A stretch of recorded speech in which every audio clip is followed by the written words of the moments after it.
to the Business Law module of AAT Level 2. So, today it's our very first day. First of all, I will do a small introduction about what is law. So, today's chapter will be a basic introduction to the law. Because when we move into the depth of the subject, there has to be a sound understanding about the legal underpinnings or the legal system of our country. So, what exactly is law? If I answer the question, what exactly is the law, from you or any other layman or maybe from other jurists in the country, they might come up with different answers. But basically, what the law does is they control the behavior of human. For example, we'll say Amal and Kamal had a fight. They fought over a piece of land or for something. And then, in order to take their vengeance or in order to get rid of their grudges, one might think of killing another. But what is the reason why they won't do that? The reason will be because there is a law in existence. Since there is a law in this country or in any other jurisdiction, our behaviors are being controlled. So therefore, we can simply define law as regulating the human behavior. Then who is imposing the laws? It will be the government. Most of the time, the laws are being passed by the parliamentary, or in more precise terms, we can call the legislature. So, now, if you look at interpretations of law, you can see Aristotle and some other different schools of jurists has defined law in different ways. So, if you look at the book, you can see it has been said by the socialist school that law is a set of rights and obligations created by the state.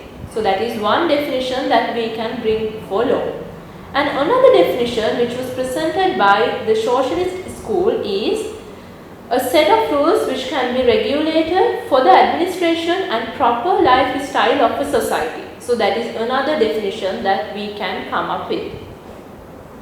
And also, this is one very important thing, that the reason why every person has to have some awareness about law is because there is a presumption that everyone should know the law. So, for example, we'll say you did something which is not lawful, but you were not aware of it. You did not know that there is a law in existence. But then when you get caught to the police or whatever the authorities, you can't say that I was not aware of this law. You can't say that, because there is a presumption that everyone should be aware of the law. So in Sinhala we call it Nithiya Nodanima Nidahasata Karanaවක් Nowe. So moving on, now I think you have already understood the importance of the subject. In the business law context, law is also very important. So that is why this module is included in your AAT syllabus. When you look at business law, when you look at business activities first, you can see you make contracts with different parties. Sometimes you might make different transactions with parties, or sometimes you will use different negotiable instruments such as checks, bills, like that. So in order to know what you are being regulated by, you should know the law relating to these aspects. And also, when it comes to the company matters are being regulated by the company law. Or any other business ventures such as partnerships, you can see that these are also regulated by their own statutes or acts. So therefore, in the business law context, it is very important that you have a sound understanding about the business law. Okay, so then moving on, first we'll look into the law through the classifications. There are several classifications of law. I think you might be familiar with these classifications, but not exactly. There are a few classifications of law. The first one I would like to discuss is the civil law and the criminal law. In Sinhala we call it Aparadha Nithiya and Civil Nithiya. So what is it? What is criminal law? So So, if I define criminal law, we can define it as a criminal offence is an offence committed against the society in common. It is accepted that an offence committed against the society in common is an offence committed against the state. So, criminal offences are offences which are done against the state. If I tell you an example, it will be more clearer. The best examples for criminal offences will be murder, rape, causing grievous injuries, theft, robbery, and forged signatures, documents such as. So, when you look at these crimes or offences, you can see that these offences such as murders, rapes, they have an impact to the society. It is not a matter of two individuals. It is a matter of society. It gives a bad influence for the society. Therefore, when you look at criminal matters, you can see that it is the Attorney General or the state which files the case. So, when you look at the criminal law case, you can see it will be, for example, we will take hypothetical name, Pereira versus state. Pereira Terehiva Raja, or earlier it was like Queen or King. So, therefore, we can see when you look at the criminal case, it is considered that it is an offence committed against the state. So, therefore, for the victim, it will be the state that is representing the victim. So, that is where the Attorney General's department also comes to play. So, a state council will be most of the time representing the victim party. For the defendant or else for the accused person, they have to hire their own lawyer. So, when you look at the other type of law, which is civil law. Civil law is not as severe as criminal law. So, civil offences can be defined as offences committed by a person against another person or group of persons without a common social impact. So, the impact is merely between the two individuals. In other words, a dispute among persons. So, for example, we can say a divorce. Divorce is a matter between two individuals. So, it's a civil matter. And also we can come up with another example, maybe land cases for a boundary issue. So, then it is between the two neighbours or whoever the siblings.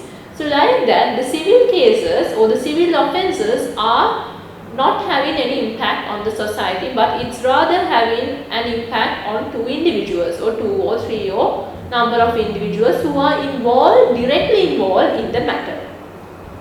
So, further explaining on civil law, there is a table in your book. It's better if you can refer the table in the book. It has clearly distinguished the differences between civil law and criminal law. So, let's talk one by one. Cases regarding civil offences are instituted in civil courts. So, this is something that we will be discussing further in coming up chapters. But yet, for the moment, you have to remember that civil cases goes to the civil court. In Sri Lanka, the first instance civil court will be the district court. You might have heard of many district courts. There are several district courts. There is not only one district court for each district, there can be several district courts. For example, Kaduvela, Colombo, Kurunegala, Mawatagama and Polgahawela, Kuliyapitiya, like that. There are so many district courts in the country.